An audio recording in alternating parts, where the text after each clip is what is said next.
नमस्कार जय जगन्नाथ मु ममता पाणी मो यूट्यूब चैनल को आपण मान को स्वागत करूची। पिला माने आमे या पूर्व दुईटी क्लास रे तुमर प्रथम विषय भीमंक सिंहनाद रडी पूरा पूरी बुझी सारिछंती। वर्तमान पाळी होची प्रश्न उत्तर। तुमे माने निश्चित भाव रे अपेक्षा करिथिबो ए प्रश्न उत्तर आलोचना पाई। तो आज आमे ए प्रश्न उत्तर आलोचना करिबा। एक नंबर प्रश्नटी होची निर्दिष्ट उत्तर मूलक एक पदरे प्रकाश कर। धृतराष्ट्रंक पुत्र धात्र राष्ट्री अर्थात मरुतंक पुत्र मारुति, पवनंक पुत्र पावनी, पंडुंक पुत्र पांडव, अदितिंक पुत्र आदित्य एवं कुंतींक पुत्र कौंतेय। एक नंबर प्रश्न रे आउ किछि असुविधा तुमको नथिबो। वर्तमान आमे द्वितीय प्रश्न को जिबा। निम्नलिखित शब्द गुड़िकर दुईटी लेखा प्रतिशब्द लेख। शूलधर एटा पढ़ेला बेले मध्य मु तुमको बुझेइछि जे शूलधर होजनी विश्वनाथ, पशुपति, शंकर तीन तीन शब्द मु कहूछि।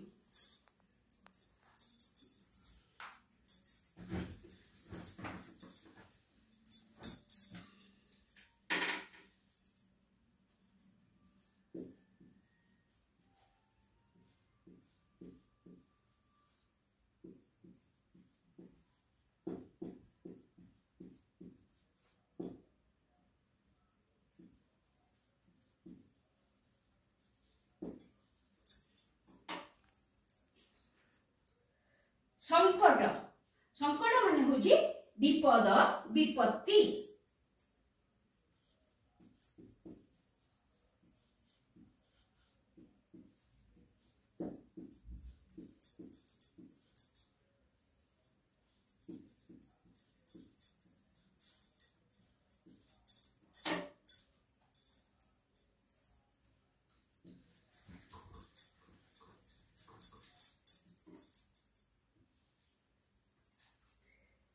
तापर आसिला मर्त्य। मर्त्य तुम समस्ते जानिथिबो एटा गोटे निहाती सहज शब्द। मर्त्यर अर्थ हैला धरा, धरित्री, धरणी, धरा,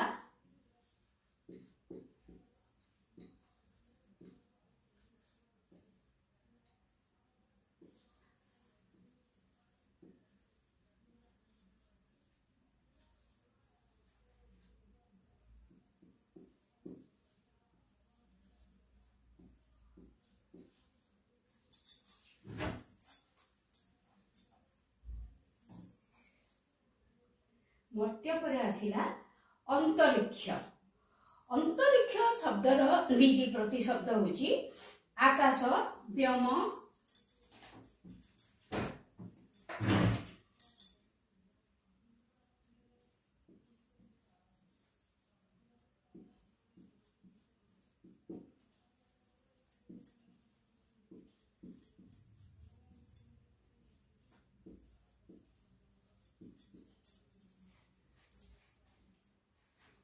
गगन,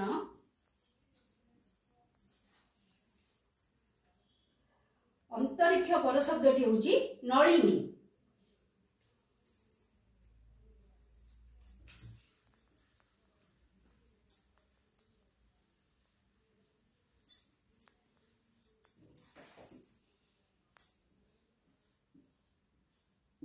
पद्म, पंकज, अरविंद। पिला माने जदियो एई शब्द गुड़िकर अनेक गुड़िए प्रतिशब्द अछि किंतु समयर अभाव दृष्टि मु तुमको दुई बा तीनोटी लेखाएं कहूची। जम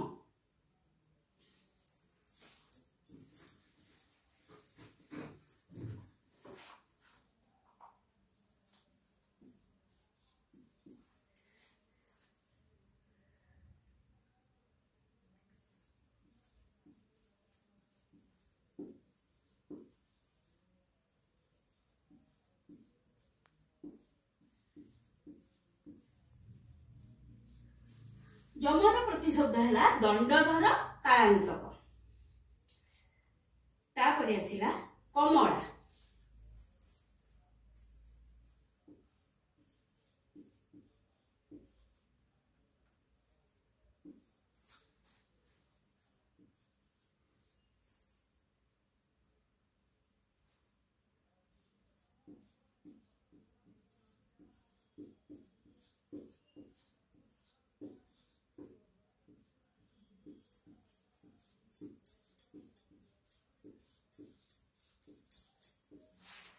कमला है लक्ष्मी, पद्मा, पद्मालया। तापरे शब्द होची भर्सना।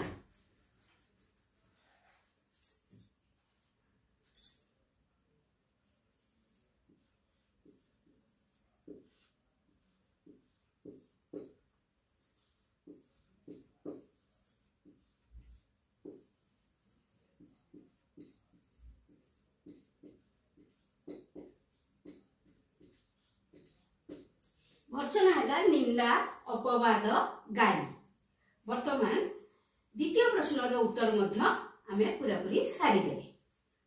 जिबा तृतीय प्रश्न उत्तर पई व्यास वाक्य सह समासर नाम लेख।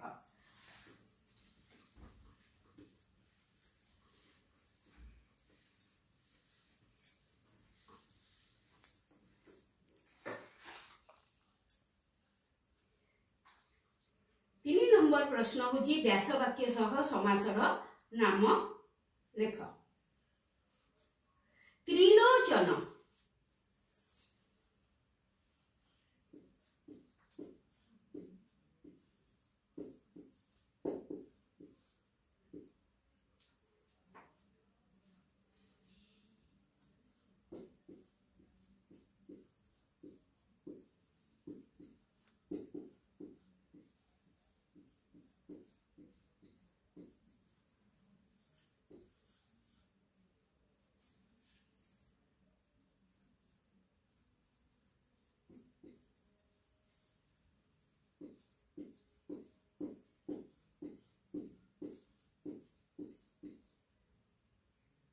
देख पिले त्रिलोचन तीनी लोचन जहांकर। तीनी लोचन कहार थाए ना शिवंकर। हां एठी होची समास होची बहुव्रीहि समास। तापरे आसिला काळानळ।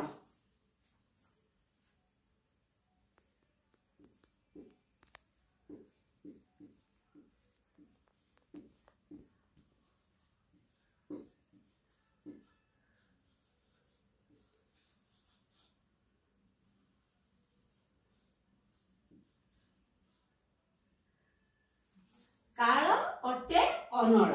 अभेद अभेद कर्मधारय समास। अभेद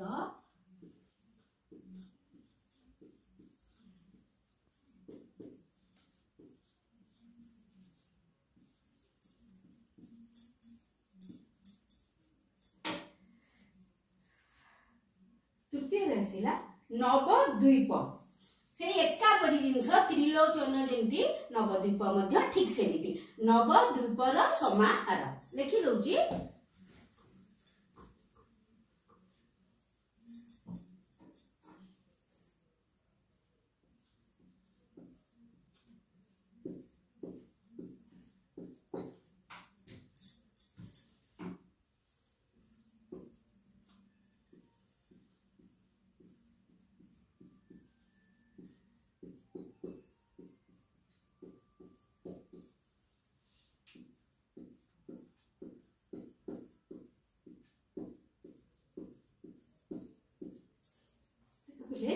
नवद्वीपर समाहार एटा मध्य सेया बहुव्रीहि समास। तापर आसिला सप्तसागर। से एका जिंस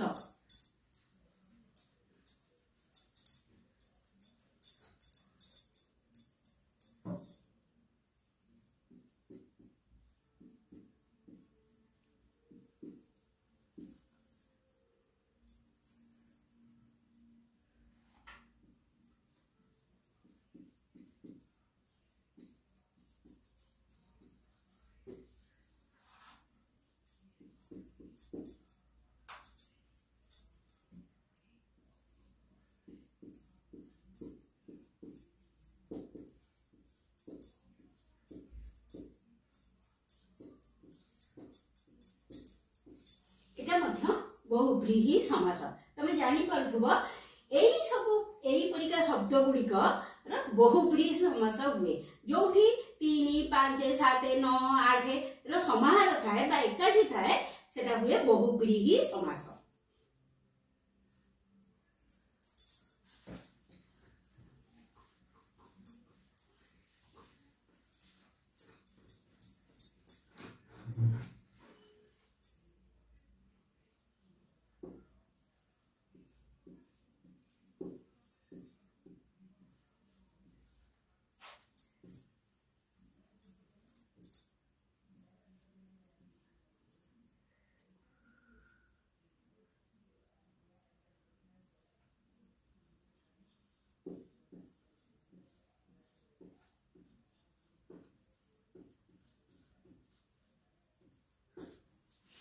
भुज दंड भुजटी दंड परी भुज दंड परी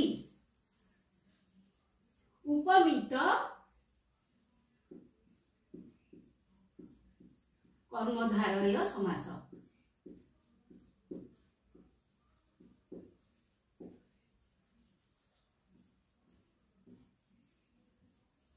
उपमित कर्मधारय समास तापर आसिला अजम्बर अजम्बर शब्दटी होची जहार अर्थ है जन्म मरण जहार नाही जहार जन्म मरण नाही।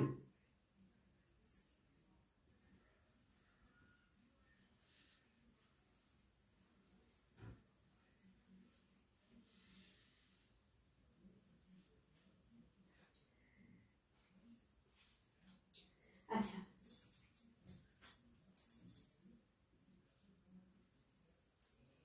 वर्तमान आमे 4 नंबर प्रश्न को जीवा पठित कविता अवलंबन रे शून्य स्थान पूर्ण कर।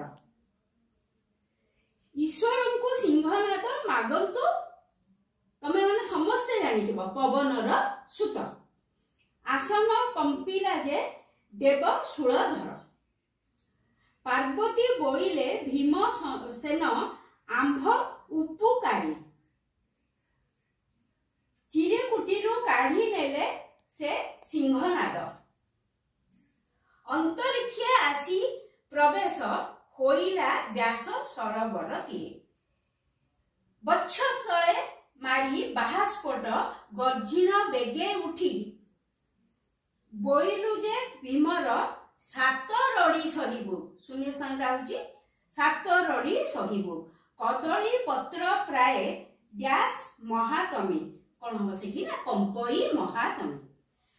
वर्तमान आमे निर्दिष्ट उत्तरमूलक प्रश्न गुड़िकर उत्तर सारी देले वर्तमान आमे जिबा क्षुद्र उत्तरमूलक प्रश्न पिले सब गुड़िक तो एठी लेखिबा आदौ भी संभव नुह तेणु आमे केवल आलोचना करिबा क्षुद्र उत्तरमूलक प्रश्न गुड़िकर। सिंहनाद कौन मु जानिछि तम मानक भितरु अधिकांश ए प्रश्नर उत्तर निश्चित भाव में दे पारिबो तथापि आमे आलोचना करिबा सिंहनाद कौन। महिषी सिंहरे निर्मित एक वाद्य। 6 नंबर प्रश्न सहदेव जगन्नाथ को कौन बोइले सहदेव जगन्नाथ को कौन बोइले सहदेव जगन्नाथ को कहले ईश्वर को प्रार्थना करी पवनर सुत भीमसेन तांको कौन मागंतु ना सिंहनाद मागंतु। 7 नंबर प्रश्न सिंहनाद देवा पाई पार्वती शिव को कौन कहले पार्वती शिव को कहले जे भीमसेन आमर उपकारी तेणु से ईश्वर भीमसेन को सिंहनाद देई दियंतु। पांडवक हेतु त्रिलोचन किभली वर्ती थिले जेतबेले से माने कैलाश पर्वत रे थिले शिव पार्वती अश्लेषा दैत्य तांको कैलाश पर्वत सहित शिव पार्वती को नहीं जाइतिला एवं से माने भीम को डाकिवा फल रे भीम ही से मान को रक्षा करथिले। सिंहनाद किपरि गति करी भीम को हस्त को आसिला। सिंहनाद आकाश मार्ग रे गति करी भीम को हाथ को आसिला। व्यास सरोवर महात्म्य लेख। व्यास सरोवर रे आश्रय नैथिबा बा शरण नैथिबा व्यक्तिर कौनसी क्षति ता शत्रु करि परिबो नाही। व्यास सरोवर होउची गोटिया अभय आश्रय स्थल। प्रथम थर सिंहनाद रड़ी रे पृथ्वी रे की विलक्षण देखागला। प्रथम थर जेतबे सिंहनाद रड़ी भीमसेन कले सेतबेले महिमंडल प्रकंपित हो गला एवं पृथ्वी पद्म पत्र रे पानी पड़िला परी थरहर होला। द्वितीय थर सिंहनाद रड़ी रे सौर जगतर की विलक्षण देखागला। द्वितीय थर सिंहनाद रड़ी रे सौर जगत रे अनेक विलक्षण देखा देइथिला। 6 लाख योजन जाए आकाश प्रकंपित होइतिला। अनंत नागर फोणा थरी उठितिला। नवद्वीप और सप्त सागर मेरु पर्वत मध्य कंपी उठितिला। आदित्य मंडल भूमंडल ध्रुव मंडल एगुड़िक थरहर हेइतिला। सप्त सागर नाम लेख पिला माने एगुड़िक तुम बही रे सबुतक अच्छी तथापि मु कहि दउची दधी सागर दुग्ध सागर लवण सागर इक्षु सागर घृत सागर सुरा सागर और जल सागर। द्वितीय रड़ी रे दुर्योधन किपरि बाहर को आसिले। जेतेबेले भीमसेन द्वितीय रड़ी देले दुर्योधन तांको छाती रे हाथ बाड़े बाहास्पट मारी गर्जन करिकरी बाहर को बाहरी आसिले। महालक्ष्मी दुर्योधन को कौन कही बाहर को जीवा पई बारण कले। महालक्ष्मी दुर्योधन को कहितिले जे तू कहितिलु भीमर 7 रड़ी सहिबु जदि वर्तमान तू बाहर को चली जीवो ताहले बहुत असुविधा हेबो। दुर्योधन महालक्ष्मी को किपरि अवज्ञा कले। जेतले महालक्ष्मी भीमसेन को अटकेइया को चाहुतिले दुर्योधन तांको हाथ को ठेली दे दूर को ठेली देकरी बाहरी आसिले। लक्ष्मी काहे की दुर्योधन को छाड़ी पळेले। जेतबे दुर्योधन लक्ष्मी कर हाथ को छिंचाड़ी दे छाड़ी पळे आसिले लक्ष्मी को सेटा बहुत अपमान होला। तेणु लक्ष्मी दुर्योधन को छाड़ी पळेले। दुर्योधनर गदाद्वयर ओजन केते केते परिमाणर। दुर्योधनर गदाद्वयर ओजन 70 भार ओजन थिला तार गदा। एबे आसीबा सप्रसंग सरलार्थ लेख। अच्छा प्रसंग